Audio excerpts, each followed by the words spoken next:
மாண்புமிகு உறுப்பினர் திரு எடப்பாடி கே பழனிசாமி அவர்கள்.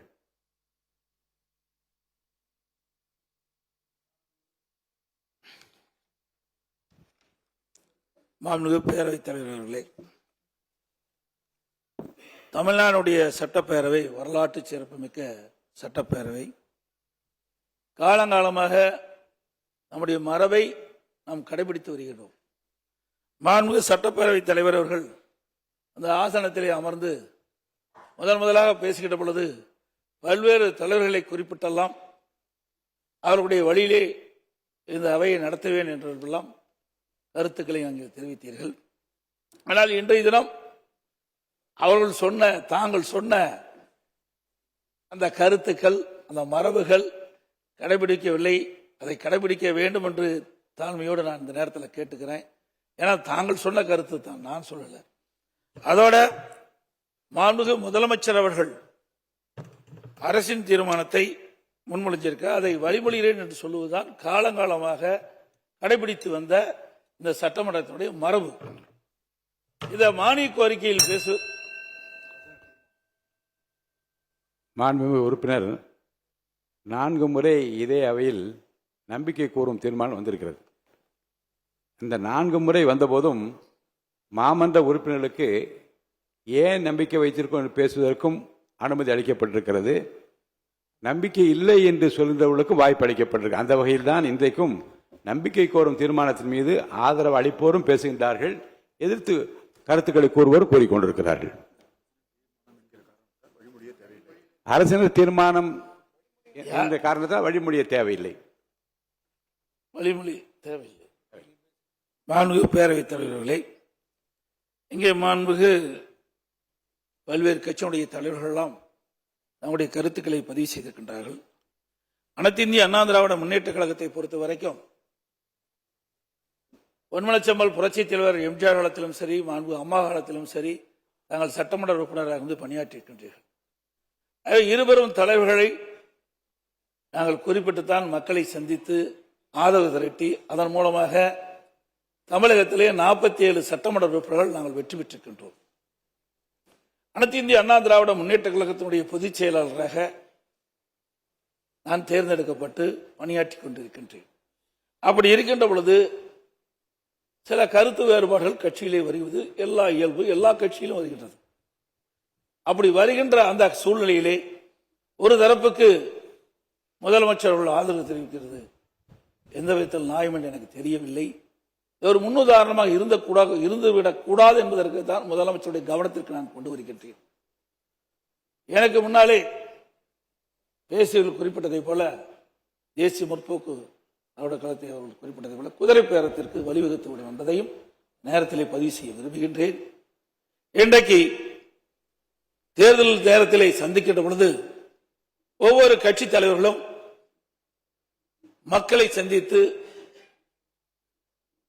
என்ன காரணத்திற்காக எங்களுக்கு வாக்களிக்கிறீர்கள் என்ற கருத்துக்களை நாம் கேட்கின்றோம், சொல்லுகிறோம்.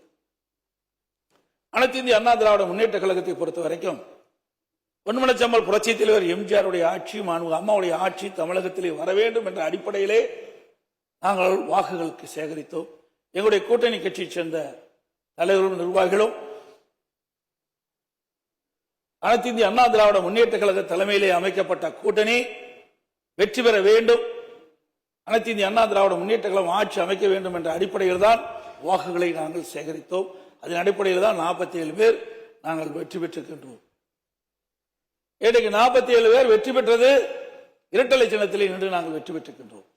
47 பேர் சட்டமன்ற உறுப்பினர், அனைத்து இந்திய அண்ணா திராவிட முன்னேற்ற சட்டமன்ற உறுப்பினர்கள் அதிமுக ஆட்சி, அனைத்து இந்திய அண்ணா திராவிட முன்னேற்ற கழக ஆட்சியை நிர்வாகிகள் என்ற அடிப்படையில் தான் மக்கள் வாக்களித்திருக்கின்றார்கள். இன்றைக்கு 100% வாக்கு என்று சொன்னால் ஆளுங்கட்சிக்கு 34% வாக்குகள் தான் கிடைத்திருக்கின்றன. 66% மக்கள் வாக்களிக்கவில்லை. அதில் 90% இன்றைக்கு வாக்களிக்கப்பட்ட 10% பேர் வாக்களிக்கவில்லை. ஆக 66% வாக்காளர்கள் வாக்களிக்காத ஒரு சூழ்நிலை இருந்து கொண்டிருக்கின்றதையும் இந்த நேரத்திலே அவனுடைய கவனத்துக்கு நான் கொண்டு வர விரும்புகின்றேன். அதோடு இன்று தினம் அனைத்து இந்திய அண்ணா திராவிட முன்னேற்ற கழக அரசு இருக்கின்ற பொழுது இன்றைக்கு இந்தியாவிலே தமிழகம் முதன்மை மாநிலமாக உருவாக்குவதற்கு காரணமாக அடித்தளமாக இருந்தது அனைத்து இந்திய அண்ணா திராவிட முன்னேற்ற கழக அரசாங்கம். அந்த காலகட்டத்தில் தான் ஒரே ஆண்டில் 11 அரசு மருத்துவக் கல்லூரியை கொண்டு வந்து சாதனை படைத்த அரசாங்கம் அதிமுக அரசாங்கம். 2011 2021 வரை 10 ஆண்டு காலம் சிறப்பான ஆட்சியை நாங்கள் கொடுத்தோம், பொற்கால ஆட்சி கொடுத்தோம். அது மட்டுமல்ல 6 மாவட்டங்களை பிரித்து நிர்வாக வசதியாக பிரித்து கொடுத்தோம்.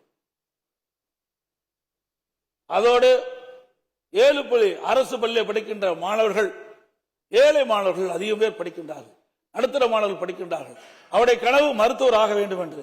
அந்த அடிப்படையிலே இன்றைக்கு ஏழை மாணவர்களும் மருத்துவர் ஆக வேண்டும் என்ற கனவை நிறைவேற்றுகின்ற விதமாக 7.5% உள் இடஒதுக்கீடை கொண்டு வந்து நிறைவேற்றப்பட்டு அதை நடைமுறைப்படுத்தி காட்டியது அனைத்து இந்திய அண்ணா திராவிட முன்னேற்ற கழக அரசாங்கம். அப்பொழுது கூட அந்த இடஒதுக்கீட்டில் கிடைக்கப்பட்ட மாணவர்கள் ஏழை மாணவர்களாக இருந்த காரணத்தினாலே அந்த மருத்துவ கல்வி கட்டணம் செலுத்த முடியாத சூழ்நிலை இருக்கின்றது என்று அறிந்தவுடனே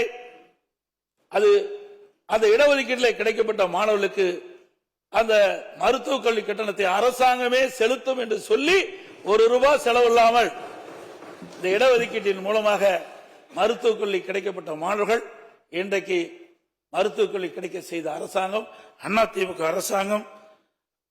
அதோட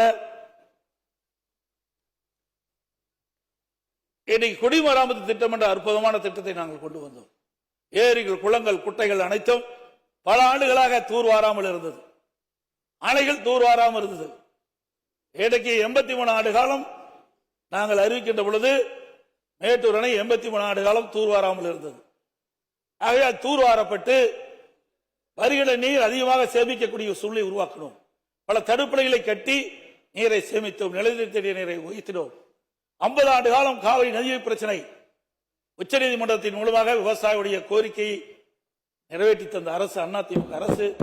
டெல்டா மாவட்டம், அந்த டெல்டா மாவட்ட மக்கள் தங்களுடைய நிலம் பதிவுவிடும் என்ற அச்சத்தில் இருந்த பொழுது அந்த விவசாய பிரிவு மக்களுடைய கோரிக்கை ஏற்று பாதுகாக்கப்பட்ட வேளாண் மண்டலம் என்ற அறிவிப்பை கொண்டு வந்ததும் அனைத்து இந்திய அண்ணா திராவிட முன்னேற்ற கழகம்.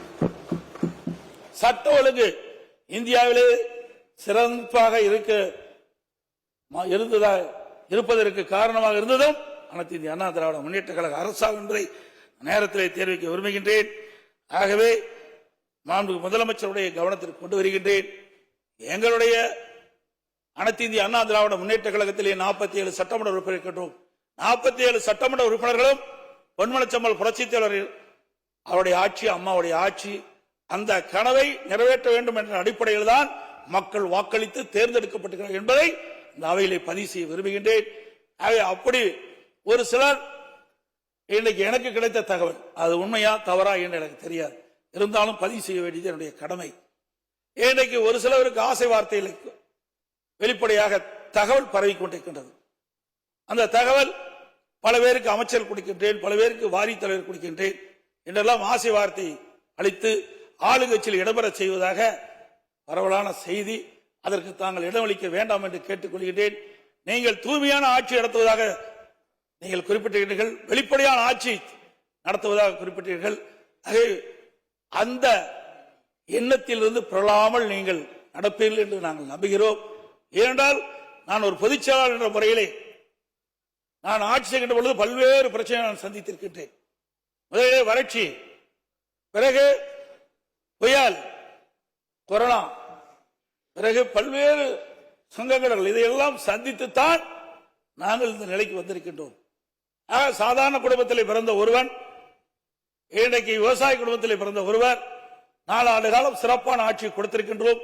அந்த ஒரு இக்கட்டான சூழலிலும் மக்களுக்கு தேவையான திட்டங்களை கொண்டு வந்து நிறைவேற்றப்பட்ட அரசு என்பதை இந்த நேரத்தில் சுட்டிக்காட்டி நான் சொன்னதையெல்லாம் இங்கே அவையில் பதிவு செய்தெல்லாம் மக்களிடத்தில் எடுத்து சொல்லிய காரணத்தினால்தான் எங்களுக்கு 47 இடங்களை மக்கள் கொடுத்திருக்கின்றார்கள். ஆகவே அனைத்து இந்திய அண்ணா திராவிட முன்னேற்ற கழக எப்பொழுதும் மக்களுக்காக சேவை செய்கின்ற இயக்கம், ஆளுங்கட்சியாகவும் சரி எதிர்கட்சியாகவும் சரி. நான் கடந்த காலத்திலே 5 ஆண்டு காலம் எதிர்கட்சியாக இருக்கின்ற பொழுதும் இதைத்தான் நாங்கள் வலியுறுத்தினோம். இன்னைக்கு மக்களுடைய பிரச்சனையை முன்வைப்புதான் எங்களுடைய நிலை. ஒரு விளக்கு ரொம்ப நேரம் எரிந்து கொண்டிருக்கின்ற பொழுது அது மங்களாக எரியும், அப்பொழுது தூண்டி வைக்கின்ற பிரகாசமாக எரியும். அதே போல இன்றைக்கு அரசாங்கத்திற்கு இன்றைக்கு மக்களுடைய பிரச்சனையை கொண்டு வந்து அந்த பிரச்சனையை தீர்க்கின்ற கட்சியாகத்தான் அனைத்து இந்திய அண்ணா திராவிட முன்னேற்ற கழகம் இருக்கும். எங்களுக்கு எதிரி கட்சி இல்ல, எதிர்கட்சி என்ற நிலைப்பாட்டில் தான் நாங்கள் எப்பொழுதும் இருப்போம். எங்களுடைய தலைவர்கள் அந்த பாதையைத்தான் எங்கள் வழிவகுத்து சென்று கொண்டிருக்கின்றார்கள் என்பதை இந்த நேரத்தில் பதிவு வைத்து, மாண்புமிகு முதலமைச்சர் அவர்கள் கொண்டு வந்த தீர்மானத்தை நாங்கள் எதிர்க்கின்றோம். அனைத்து இந்திய அண்ணா திராவிட முன்னேற்ற கழக உறுப்பினர்கள் அனைவரும் எதிர்த்துத்தான் வாக்களிப்பார்களா என்பதை தெரிவித்து அமர்கின்றேன்.